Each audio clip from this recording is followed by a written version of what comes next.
السلام علیکم، کیسے ہیں آپ سب؟ امید ہے سب ٹھیک ہوں گے۔ آج کا ناول ہے الفت کے دریچے، جس کو رائٹ کیا ہے فبیہہ شاہ نے۔ شروع کرتے ہیں۔ وہ تیز رفتاری سے کار ڈرائیو کر رہا تھا، ساتھ ساتھ متلاشی نظریں سڑک کے دونوں طرف بھی گھوم رہی تھیں، شاید کہیں اس کی کار کھڑی نظر آ جائے۔ نہ جانے وہ اس طرح ایک دم اچانک اتنی جلدی میں کہاں گئی تھی اور اب فون بھی نہیں اٹھا رہی تھی۔ گاڑی سگنل پر روکتے ہوئے ڈیش بورڈ سے فون اٹھا کر ایک بار پھر اس کا نمبر ڈائل کیا۔ 4-5 بیلز کے بعد شکر ہے اس نے فون اٹھا لیا۔ ہیلو، کہاں ہو تم؟ اتنی عجلت میں کہاں چلی گئی ہو؟ اور فون کیوں نہیں اٹھا؟ وہ کال اوکے کرتے ہی جو شروع ہوا تو بولتا ہی چلا گیا۔ ہیلو، بات سنیں بھائی۔ اسپیکر سے ایک گھبرائی ہوئی نسوانی لیکن انجان بھری آواز۔ اس کی زبان کو ایک دم بریک لگی۔ ان کا ایکسیڈنٹ ہو گیا ہے، بے ہوش ہیں، ان کے بہت خون بہہ گیا ہے۔ فون کی دوسری طرف اس کے کانوں میں شور پھونکا گیا۔ کیا؟ اس کے حلق سے زوردار چیخ نما آواز برآمد ہوئی۔ اسٹیئرنگ وہیل پر اس کی گرفت کمزور پڑنے سے گاڑی سڑک پر پوری طرح سے ڈول گئی۔ نہ جانے کتنے ہی پل گزر گئے تھے۔ وہ اسی طرح دروازے پر نظریں جمائے اپنی جگہ پر ساکت کھڑی آنسو بہا رہی تھی۔ اسے معلوم تھا، اس نے سوچا تھا وہ اس سے لڑے گا، اس پر غصہ کرے گا، لیکن وہ اس طرح اسے چھوڑ کر ہی چلا جائے گا، یہ تو اس کے وہم و گمان سے بھی پرے کی بات تھی۔ وہ اس سے ناراض ہو کر اسے ہمیشہ کے لیے چھوڑ کر جا چکا تھا۔ اس کے ذہن میں ایک دم سے جھکڑ سے چلنے لگے، سانسیں سینے میں اٹکنے لگیں۔ وہ ایک دم اپنا سر ہاتھوں میں تھامتی بیڈ پر ٹک گئی۔ وہ اپنے کمرے سے نکل کر لاؤنج میں آیا تو سامنے ہی گھر کی ساری خواتین بیٹھی ہوئی نظر آئیں۔ دادی جان کریشیا ہاتھ میں پکڑے سفید ململ کے دوپٹے پر کنگورا بن رہی تھیں۔ منیرہ صاحبہ مٹر چھیل رہی تھیں۔ چاچی اپنے سامنے نیچے فرش پر بیٹھی روشانے کے لمبے سیاہ بالوں میں بھر بھر کر تیل لگا رہی تھیں۔ چاچی کے پاس ہی کسی فیشن میگزین میں منہ دیے فیشن کی دلدادہ علیزے بیٹھی تھی۔ السلام علیکم ایوری باڈی۔ وہ سب کو بآواز بلند سلام کرتا اپنی عادت کے مطابق دادی جان کے آگے سر جھکا گیا۔ وعلیکم السلام۔ اٹھ گیا میرا بچہ؟ اس کی پیشانی چومی۔ وہ سر ہلاتا وہیں کرسی پر بیٹھ گیا۔ امی، ایک کپ چائے پلا دے، سر میں درد ہو رہا ہے، اس نے 2 انگلیوں سے پیشانی مسلتے ہوئے کہا۔ صرف چائے کیوں بیٹا، ڈھنگ سے ناشتہ کرو، ذرا دیکھو تو اتنی سی شکل نکل آئی ہے، دادی جان نے فوراً ٹوکا۔ ان کے لہجے میں ان کے لیے محبت ہی محبت محسوس کر کے علیزے نے ناگواری سے گردن جھٹکی۔ دن ساری رات کتابوں میں سر دیے بیٹھے رہتے ہو، درد تو ہوگا نا، تھوڑا سا آرام بھی کیا کرو بیٹا، منیرہ صاحبہ نے محبت سے اپنے لائق فائق بیٹے کو دیکھتے ہوئے کہا۔ امتحان قریب ہیں امی، پڑھائی کا یہی ٹائم ہے، آرام کے لیے تو زندگی پڑی ہے۔ وہ موبائل پر نوٹیفیکیشنز چیک کرتے ہوئے سمجھداری سے بولا تھا۔ اس کا جواب سن کر منیرہ صاحبہ تو مسکرا دیں، جبکہ زرین صاحبہ کی آنکھوں میں ستائش اتر آئی، چہرے پر متاثر کن تاثرات بکھر گئے۔ وہیں میگزین کے صفحے پلٹتی علیزے کے منہ کے زاویے بگڑے۔ شو آف، سب خود کو نمایاں کرنے کے طریقے ہیں۔ وہ نخوت سے بڑبڑائی۔ اس کی یہ بڑبڑاہٹ سب نے بخوبی سنی۔ زرین صاحبہ نے بیٹی کی فضول گوئی پر اس کو آنکھیں دکھائیں۔ تو تم بھی یہ طریقے اپنا کر خود کو نمایاں کر لو، تمہیں کس نے روکا ہے؟ وہ نظریں ترچھی کر کے فوراً ہی میدان میں اترا تھا۔ مجھے ایسا کوئی شوق نہیں ہے، وہ بھی جھٹ سے بولی۔ نمایاں ہونے کا شوق تو سب کو ہی ہوتا ہے، لیکن یہ اور بات ہے کہ ہر کسی کی ترجیحات مختلف ہوتی ہیں۔ جیسے میں پڑھائی میں خود کو نمایاں کرتا ہوں اور تم سی گریڈ لا کر، ڈفر۔ وہ تھوڑی کھجاتے ہوئے لبوں پر دلجمی مسکراہٹ لیے اطمینان سے بولا، جبکہ آخری لفظ بغیر آواز کے صرف لبوں کی جنبش سے ادا کیا گیا تھا، جو صرف اس کی طرف دیکھتی علیزے ہی سمجھ سکی۔ ڈفر کس کو بول رہے ہو؟ کلو۔ اپنا ویک پوائنٹ اجاگر کرنے اور خود کو ڈفر کہے جانے پر وہ آپس سے باہر ہوئی تھی۔ باقی چاروں حیران و پریشان سی دونوں اس کو دیکھ رہی تھی، جو ایک دم سے ہی شروع ہو گئے تھے۔ علیزے، کیا بدتمیزی ہے یہ؟ کیا طریقہ ہے بات کرنے کا؟ چاچی نے فوراً اس سے گھرکا۔ دادی جان کو بھی اس کا لاڈلے پوتے کو یوں کلو کہنا اچھا نہیں لگا تھا۔ وہ بھی ہاتھ روکے اور ماتھے پر بل لیے اسے ہی دیکھ رہی تھیں۔ منیرہ صاحبہ ان دونوں کی نوک جھونک کی عادی تھی، جانتی تھیں جس طرح ایک میان میں 2 تلواریں نہیں رہ سکتی، اسی طرح ان دونوں کا بھی لڑے بغیر گزارا ممکن نہیں۔ تبھی پرسکون بیٹھی اپنے کام میں مشغول رہیں۔ امی، آپ ہمیشہ مجھے ہی ڈانٹتی ہیں، حالانکہ یہ بلا وجہ مجھے تنگ کرتا ہے، وہ غصے سے بولی۔ آپی، ابھی تو روحان بھائی نے آپ کو کچھ بھی نہیں کہا تھا، آپ نے ہی بات شروع کی تھی نا، بالوں میں تیل لگواتی روشانے نے صاف گوئی سے کہا۔ تم چپ کرو، تم میری بہن ہو یا اس کی؟ اس کے لمبے گھنے بالوں کی لٹ زور سے کھینچتے ہوئے چھوٹی بہن کو آنکھیں دکھاتے ہوئے بولی۔ آؤچ، روشانے نے تکلیف سے کراہی۔ واہ واہ سنڈی، سچ بول کر تم نے تو میرا دل ہی خوش کر دیا۔ اسی بات پر آج رات کو تمہاری پسندیدہ آئس کریم پکی، روحان نے روشانی کو سراہتے ہوئے کہا۔ روحان بھائی، کتنی دفعہ کہا ہے مجھے سنڈی نہ کہا کریں۔ وہ ٹھنکی۔ اس کے بچکانہ انداز پر روحان کو ہنسی آ گئی۔ اور میں نے بھی تمہیں کتنی دفعہ بتایا ہے، تمہیں دیکھ کر مجھے سنڈی کا ہی خیال آتا ہے، وہ بھی تمہاری طرح ہی خوب لمبی اور دبلی پتلی ہوتی ہے، اوپر سے تم ہر وقت گرین شیڈ کے کپڑے پہنی رہتی ہو، قسم سے بالکل چلتی پھرتی سنڈی ہی لگتی ہو، اس نے مزے سے اسی کے انداز میں کہا تھا۔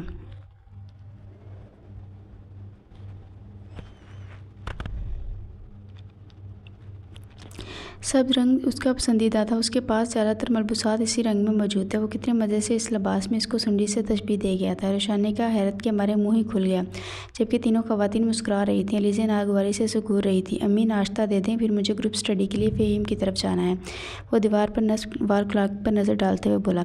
بس یہ ذرا سی مٹر رہ گئی ہے، یہ چھیل لوں پھر جاتی ہوں، منیرہ صاحبہ نے کہا۔ آپ اپنا کام کریں بھابھی، روحان کو ناشتہ علیزہ بنا دیتی ہے، روشانی کے بالوں میں کنگھا کرتی زرین صاحبہ نے کہا۔ میں کوئی ناشتہ واشتہ نہیں دے رہی اسے، 11 بجے اٹھ کر آ رہا ہے نواب صاحب، اب اس کی خدمتیں بھی کرو۔ وہ فوراً ہی بدلحاظی سے صاف انکار کر گئی۔ سب کے سامنے بیٹی کی اتنی زبان درازی پر زرین صاحبہ تو شرم سے پانی پانی ہو گئی۔ اس سے پہلے کہ وہ اسے کچھ کہتی، وہ مزید بولی، میں اس کلو کے لیے ناشتہ نہیں بناؤں گی، ہرگز بھی نہیں، اور میں اس دتو کے ہاتھ کی بنی بدمزہ جو شاندار ماں چائے پیوں گا۔ یہ آپ نے سوچ بھی کیسے لیا چاچی، وہ کون سا کم تھا؟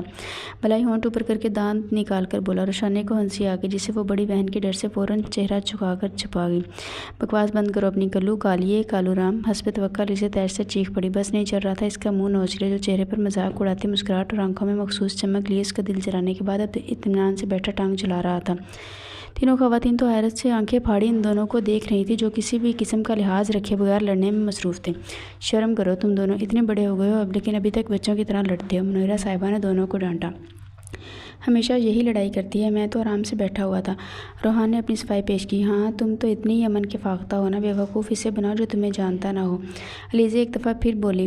بدتمیزی نہ کرو علیزہ، جاؤ یہاں سے، زرین صاحبہ نے اسے ڈانٹا۔ امی آپ ایسے ہی کرتی ہیں، اسے کچھ کہنے کی بجائے ہمیشہ مجھے ہی ڈانٹتی ہیں، وہ پیر پٹکتی ہوئی چلی گئی۔ روحان بہت بری بات ہے، کتنی دفعہ سمجھایا ہے تمہیں، اس طرح برے برے ناموں سے کسی کو نہیں پکارتے، اللہ تعالیٰ گناہ دیتا ہے۔ دادی جان نے اینک اوپر کرتے آنکھیں دکھاتے سرزنش کی۔ میں نے کب پکارا برے نام سے؟ دتو کہا ہے جو کہ وہ ہے، وہ ان کے آگے اچھل کود کرتے سفید موٹے سے دھاگے کے گولے کو ہاتھ میں گھماتے ہوئے بولا۔ وہ کو مت، وہ تو بچپن کی بات ہے، بچی کے سامنے والے دودھ کے 2 دانت نمایاں تھے، اب تو ایسا کچھ نہیں ہے۔ ماشاءاللہ کیسا رنگ روپ نکالا ہے، دادی جان نے اسے گرکتے ہوئے پوتی کی تعریف کی۔ اللہ معاف کرے دادی جان، اس عمر میں اتنا سفید جھوٹ، وہ باقاعدہ کانوں کو ہاتھ لگاتے ہوئے بولا۔ کیوں، اس میں جھوٹ کی کیا بات ہے؟ کیا تمہیں دکھائی نہیں دیتا کیسی گوری چیٹی خوبصورت تو ہے علیزہ؟ ماشاءاللہ، منیرہ نے اس کی فضول گوئی پر اسے آنکھیں دکھاتے ہوئے اسے کہا۔ جی صحیح کہا آپ نے، مجھے اس کا حسن دکھائی نہیں دیتا، کیونکہ مجھے تو صرف اس کی تڑ تڑ چلتی زہر اگلتی زبان کی گولہ باری سنائی دیتی ہے، وہ اطمینان سے بولا۔ دادی اور منیرہ صاحبہ نے اسے گھورا، جبکہ چاچی نے شرمندگی محسوس کرتے نظریں چرائیں۔ امی پلیز جلدی سے ناشتہ کمرے میں بھجوا دیں، روحان کے دوست کا فون آنے لگا تو وہ فون کان سے لگاتا اٹھ کر اپنے کمرے کی جانب بڑھ گیا۔ مجھے تو سمجھ نہیں آتی تمہارے ابا جان نے کیا سوچ کر ان دونوں کی منگنی کی ہے، ان کی کیسے نبھے گی، مجھے تو سوچ کر ہول اٹھتے ہیں۔ روحان کے جانے کے بعد دادی جان نے دونوں بہوؤں سے کہا۔ پریشان کیوں ہوتی ہیں اماں، کچھ وقت گزرے گا، اپنے درمیان قائم رشتے کا احساس ہوگا تو صحیح ہو جائیں گے، ابھی تو بچے ہیں۔ یہ بچے ہیں؟ ماشاءاللہ، روحان 20 سال کا ہو گیا اور علیزہ 18 سال کی، منگنی ہوئے بھی 1 سال گزر چکا، پتہ نہیں یہ لوگ کب اپنے رشتے کی نزاکت کو سمجھیں گے۔ اس بار زرین صاحبہ تیل کی بوتل کا ڈھکنا بند کرتے ہوئے بولی۔ فکر نہ کرو زرین، سب ٹھیک ہو جائے گا، منیرہ صاحبہ نے اسے تسلی دی۔ اللہ آپ کی زبان مبارک کرے بھابھی، ورنہ ان دونوں کے تیور دیکھ کر مجھے تو یہ بیل منڈے چڑھتی دکھائی نہیں دیتی، وہ کہتی ہوئی اٹھ کر باتھ روم میں ہاتھ دھونے کی جانب بڑھ گئی۔ جاؤ منیرہ، جلدی سے بچے کو ناشتہ دو، بھوکا ہی دوست کی طرف نہ چلا جائے پڑھنے کے لیے، دادی جان نے کہا تو وہ مٹر چھیلتی ہوئی ٹوکری اور چھلکوں کی ٹوکری اٹھا کر چل پڑی۔ سعید مرزا اور منیرہ صاحبہ کے آنگن میں 3 پھول کھلے، سب سے بڑا روحان سعید مرزا، جو اپنی ذہانت اور قابلیت، اعلیٰ اخلاق اور اچھی عادات کی بنا پر گھر بھر کے آنکھ کا تارا تھا، خصوصاً دادی کی تو جان بستی تھی اس سے 3.5 سال چھوٹا فاران اور فاران سے 4 سال چھوٹی سمن۔ شہیر مرزا کی بھی 3 اولادیں تھیں، سب سے بڑی علیزہ، اس سے 5 سال چھوٹی روشانی، اور روشانی سے 3 سال چھوٹی پریشہ۔ تینوں بہنیں حسن و خوبصورتی میں اپنی والدہ کا پرتو تھیں، ویسے ہی سرخ و سفید رنگت بڑی بڑی گہری سی آنکھیں اور گھنے سیاہ بال، جبکہ سعید صاحب کے بچے اپنے والدین کی طرح ہی سانولی گندمی رنگت کے حامل تھے۔ جہاں قصر مرزا میں سب پیار و محبت سے مل جل کر رہتے تھے، وہیں روحان اور علیزے میں خدا واسطے کا بیر تھا۔ بچپن سے ہی دونوں کی آپس میں بالکل نہیں بنتی تھی۔ روحان اگر ایک خوش مزاج اور زندہ دل ٹائپ کا لڑکا تھا تو وہیں بیک وقت وہ سنجیدہ، بردبار اور معاملہ فہم بھی تھا۔ کم عمری سے ہی اس کی عقل مندی، سمجھداری اور فیصلہ کن دو ٹوک انداز کی بدولت گھر کے بہت سے سارے معاملات میں اس کی رائے کو اہمیت دی جانے لگی، اور یہی بات علیزے کو بری طرح سے چبھتی تھی۔ وہ بلا کی نک چڑھی اور تنگ مزاج لڑکی تھی، بات بات پر تپ جاتی، کچھ اپنی خوبصورتی کا بھی غرور تھا۔ اسے شروع سے ہی گھر میں روحان کو حد سے زیادہ ملنے والی اہمیت کھلتی تھی۔ وہ ہر وقت اسے نیچا دکھانے کی کوششیں کرتی رہتی تھی، اور یہ بات کہ اپنے مقصد میں اسے کم ہی کامیابی ملتی تھی۔ الٹا کسی نہ کسی بات پر روحان ہی اسے چڑھاتا رہتا۔ روحان نے گھر میں سب بچوں کے کچھ نہ کچھ نام رکھے ہوئے تھے۔ اپنے سے چھوٹے فرحان کو بے وقوفانہ حد تک سیدھا سادہ ہونے کی بنا پر للو کہتا، تو چھوٹی سمن کو اس کی دبتی ہوئی رنگت اور باری جسامت کی وجہ سے کٹی یعنی بھینس کا بچہ۔ اسی طرح علیزے کو اس کے دو نمایاں ہوتے اوپر والے دانتوں کی بنا پر دتو پکارتا، تو رشانے کو چھوٹی سی عمر میں ہی لمبا تاڑ سا قد نکالنے اور دبلا پتلا ہونے پر سنڈی کا لقب دیا جاتا، جبکہ پریشیا اپنی چھوٹی جسامت کی وجہ سے ٹڈی تھی۔ جواباً چل بول کر علیزے نے بھی اس کی سانولی رنگت کو نشانہ بناتے ہوئے اس کا نام کلو رکھ دیا تھا۔ جب وہ بہت غصے میں ہوتی تو اسے کلو، کالیا، کالو رام، کالا ناگ جیسے القابات سے پکارتی، لیکن مجال ہے جو وہ ذرا بھی اپنی کھولن ظاہر کرتا۔ چہرے پر اپنی ازلی مذاق اڑاتی مسکراہٹ اور آنکھوں میں چمک لیے اسے دیکھتے جاتا۔ نتیجتاً وہ خوب چل جاتی۔ گھر کے بڑے روحان کو ان الٹے سیدھے ناموں سے پکارنے سے منع کرتے، بہت سمجھاتے، لیکن وہ باز نہ آتا۔ شب و روز اسی طرح گزرتے جا رہے تھے۔ زندگی بہت پرسکون اور خوبصورت تھی۔ بچے بچپن کی دہلیز پار کر کے اب لڑکپن اور جوانی میں قدم رکھ چکے تھے۔ جب لیاقت مرزا نے اچانک ہی روحان اور علیزے کی نسبت طے کرنے کا فیصلہ کیا، ان کے اس فیصلے پر چند لمحوں کے لیے تو سب بونچ کے رہ گئے تھے کہ سبھی ان دونوں کے آئے دن کی ہونے والی جنگ و جدل سے واقف تھے، مگر کوئی بھی کھلم کھلا ان کے فیصلے کی مخالفت نہ کر سکا، کیونکہ لیاقت مرزا ایک بہت باروب اور جاہ و جلال والی شخصیت کے حامل تھے۔ اس عمر میں بھی ان کا گھر میں سب پر بہت رعب تھا، ان کا کہا حرف آخر سمجھا جاتا تھا۔ ان کے اس فیصلے نے صحیح معنوں میں روحان اور علیزے کی زندگیوں میں بونچال برپا کر دیا تھا۔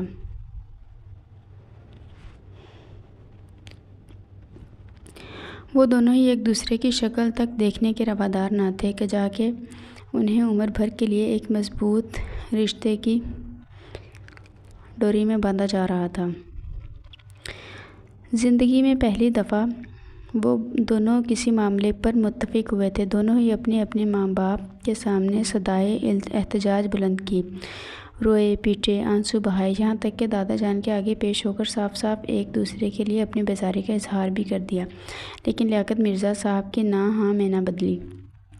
انہیں قدسیہ بیگم کے علاوہ دونوں بیٹوں نے بھی بتھیرا سمجھایا کہ اس طرح زور زبردستی سے بچوں کی مرضی کے بغیر اتنا بڑا قدم اٹھانا کسی طرح بھی مناسب نہیں، خدا نخواستہ ان کی آنے والی زندگی بھی متاثر ہو سکتی ہے، وغیرہ وغیرہ۔ لیکن ان کی ہر دلیل رائے گاں گئیں اور وہ اپنے فیصلے پر ڈٹے رہے۔ کوئی چارہ نہ پا کر ان دونوں نے بھی سب کچھ وقت کے دھارے پر چھوڑ کر خاموش ہو گئے، لیکن ایک دوسرے سے شادی نہ کرنے کا دونوں کا ہی فیصلہ اٹل تھا۔ دراصل جو ریت گھر میں شہیر صاحب نے ڈال دی تھی، لیاقت صاحب اس سے خوف زدہ ہو گئے تھے۔ وہ نہیں چاہتے تھے کہ کل کو روحان بھی چچا کے نقش قدم پر چلتے باہر سے کسی غیر خاندان کی لڑکی کو لا کر ان کے سروں پر بٹھا دے۔ اس کا رجحان باہر کہیں نہ ہو، اس لیے کچی عمر میں ہی اسے چچا کی بیٹی کے ساتھ ہی منسوب کر دیا گیا۔ انہیں یقین تھا کہ کچھ وقت گزرے گا، دونوں کا بچپنا ذرا ختم ہوگا، اس رشتے کے تقاضے سمجھ آئیں گے تو ذہنی طور پر ایک دوسرے کو بھی قبول کر لیں گے۔ یہ ان کی سوچ تھی۔ آنے والے وقت میں ان کے لیے کیا تھا یہ تو وقت آنے پر ہی پتہ چلنا تھا۔ یہ ناممکن ہے علیزے، تمہارے بابا اور دادا ہرگز بھی کسی جوان لڑکے سے تمہارے ٹیوشن پڑھنے پر آمادہ نہیں ہوں گے، زرین صاحبہ نے بیڈ پر اجلی بیڈ شیٹ پھیلاتے ہوئے کہا۔ کیا مصیبت ہے، کوچنگ سینٹر میں بھی نہیں جا سکتی، کسی ٹیوٹر کا گھر پر داخلہ بابا اور دادا جان کو پسند نہیں۔ اب یہ تو فروا کا بھائی ہے، سالوں سے محلے داری ہے، فروا بتا رہی تھی، اس نے سفارش کی ہے تو بڑی مشکل سے وہ میرے لیے 1 گھنٹہ اپنی ٹف روٹین میں سے نکالنے پر راضی ہوا ہے، ورنہ اس کی اپنی اتنی مشکل میڈیکل کی پڑھائی ہے۔ امی پلیز بات کو سمجھنے کی کوشش کریں، امتحانات نزدیک ہیں، میں بتا رہی ہوں اگر میں ٹیوشن نہ پڑھی تو میں فیل ہو جاؤں گی۔ علیزہ روحان سی ہوئی۔ سارا سال اگر محنت کر لی ہوتی تو اب اینڈ ٹائم پر پریشانی نہ ہوتی۔ انہوں نے بیٹی کو گھرکا، پڑھتی تو ہوں، اب کیا کروں اگر کیمسٹری کے فارمولے میرے دماغ میں نہیں گھستے، نہ ہی فزکس کے نیومیریکل مجھے سمجھ آتے ہیں۔ وہ ہونٹ لٹکا کر بولی، تو کس نے کہا تھا سائنس کے مشکل مضامین لو، سیدھی سیدھی آرٹس لے لیتی۔ زرین صاحبہ بولی، ہاں تاکہ وہ کلو مذاق اڑا کر میری جان آدھی کر دیتا، اس سے پہلے ہی اپنی قابلیت پر بہت گھمنڈ ہے۔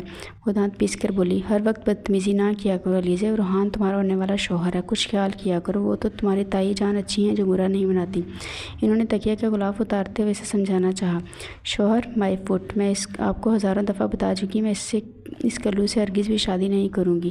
وہ ان کی بات درمیان میں قطع کرتے ہوئے بولی، اس فضول موضوع کو فی الوقت رہنے دیں امی اور میرے مسئلے پر توجہ دیں۔ انہیں کچھ بولنے کے لیے منہ کھولتا دیکھ کر نخوت سے بولی، تمہارے بابا آفس سے آ جائیں پھر بات کرتی ہوں، بہتر ہوتا اگر تم روحان سے ہی پڑھ لیتی۔ انہوں نے کہا، اف کتنی بار بتاؤں آپ کو، ہمارے مضامین الگ ہیں، وہ BBA کر رہا ہے جبکہ میں سائنس پڑھ رہی ہوں، اور ویسے بھی اگر ہمارے مضامین الگ نہ بھی ہوتے تو بھی میں اس کلو سے ہرگز نہ پڑھتی۔ وہ ناک پھلا کر بولی، بس بکواس کیے جاؤ، چلو یہ بیڈ شیٹ لے جا کر میلے کپڑوں میں ڈالو، پوچھ لوں گی آج تمہارے بابا سے۔ انہوں نے اسے ڈپٹتے ساتھ ہی تسلی بھی کروائی، پوچھنا نہیں ہے، قائل کرنا ہے انہیں۔ وہ کمرے سے جاتے ہوئے بولی، اور پھر اس کا مسئلہ سمجھتے ہوئے شہیر صاحب کو راضی ہونا ہی پڑا۔ لیاقت صاحب نے بھی کوئی خاص اعتراض نہیں کیا، ویسے بھی فرزان ان کا محلے دار اور ایک شریف پڑھا لکھا پڑھاکو لڑکا تھا۔ روحان کی بھی اس سے اچھی اسلام دعا تھی، وہ بھی میڈیکل کے چوتھے سال میں تھا۔ اس کا پڑھانے کا انداز اتنا اچھا اور سادہ تھا کہ صدا کی کوڑ مغز علیزہ کا دماغ بھی کام کرنے لگ گیا۔ وہ نہ صرف FSC کے پیپر بآسانی کلیئر کر گئی جبکہ BSc میں بھی ایڈمیشن لیا تو بھی فراز سے درخواست کر کے یہ ٹیوشن کا سلسلہ جاری رکھا۔ اور مزے کی بات تو یہ کہ اپنی ٹف روٹین میں سے اس کے لیے 1 گھنٹہ بمشکل نکالنے والا فراز بھی خوشی خوشی راضی ہو گیا۔ صدا کی کامچور اور کنز علیزہ جس طرح دل جمی سے آج کی ٹیوشن پڑھ رہی تھی، گھر میں سبھی حیران تھے کیونکہ سبھی پڑھائی میں اس کی عدم دلچسپی سے واقف تھے۔ فرحان تو بے بانگ دہل تھا، کہتا تھا اگر علیزہ کو روحان کے ہاتھوں درگت بننے کا خطرہ نہ ہوتا تو کب کی پڑھائی کو خیر آباد کیا چکی ہوتی۔ اب ایسے میں اس کا پڑھائی کو اتنا سیریس لینا سب کے لیے چنبے کا باعث تھا۔ خیر سبھی اس میں در آنے والی اس مثبت تبدیلی پر بہت زیادہ خوش تھے۔ اتنے سارے لوگوں کی موجودگی میں بھی کمرے میں موت کسی خاموشی چھائی ہوئی تھی۔ قدسیہ بیگم اور منیرہ صاحبہ خاموشی سے بیٹھی آنسو بہا رہی تھیں۔ لیاقت صاحب گردن جھکائے تخت پر خاموش بیٹھے تھے۔ فرحان سراسیمہ ہوا کھڑا تھا جبکہ تینوں چھوٹی لڑکیاں بھی بری طرح سے رو رہی تھیں۔ زرین صاحبہ بھی پھٹی پھٹی آنکھوں سے کونے میں گردن جھکا کر کھڑی علیزہ کو دیکھ رہی تھی جس کے چہرے پر شہیر صاحب کے بھاری ہاتھ کی انگلیوں کے نشانات چھپے تھے۔ نچلے ہونٹ کا کنارہ پھٹا ہوا تھا جہاں سے خون کی ایک پتلی لکیر ٹھوڑی تک جا کر معدوم ہو گئی تھی۔ شہیر صاحب کے بری طرح آواز بلند رونے پر وہ ہوش میں آئیں۔ اتنی ذلت، اتنی تذلیل، یا اللہ میں یہ دیکھنے سے پہلے مر کیوں نہیں گیا۔ شہیر صاحب نے اپنا گریبان چاک کرتے بری طرح اپنا پیٹ پیٹ ڈالا۔ سعید صاحب اور روحان نے جلدی سے جا کر انہیں سنبھالا۔ چھوڑ دے بھائی جان مجھے، میں زندہ نہیں رہنا چاہتا، میں شوٹ کر لوں گا خود کو۔ وہ ان سے اپنا آپ چھڑاتے تیزی سے اپنے کمرے کی جانب لپکے۔ وہ یقیناً اپنے کمرے میں رکھا پستول لینے جا رہے تھے۔ ان کا ارادہ بھانپ کر منیرہ صاحبہ اور دادی صاحبہ کی چیخیں نکل گئیں۔ اسی دن کے لیے تمہیں اس غیر خاندان کی عورت سے بیاہ کرنے سے منع کرتا تھا، دیکھ لی اس کی تربیت کیسی کیچڑ ملی ہے اس کی اولاد نے ہمارے چہروں پر۔ کب سے خاموش بیٹھے لیاقت صاحب ایک دم جھکا سر اٹھا کر زہر ختم لہجے میں بولے۔ ان کے الفاظ سن کر سعید صاحب سے زور زبردستی اپنا آپ چھڑاتے شہیر صاحب ایک دم ساکت ہوئے جیسے کسی ریموٹ کا بٹن دبا کر انہیں آف کر دیا گیا ہو۔ زرین صاحبہ نے چہرہ گھما کر بے یقینی سے اپنے سسر کو دیکھا۔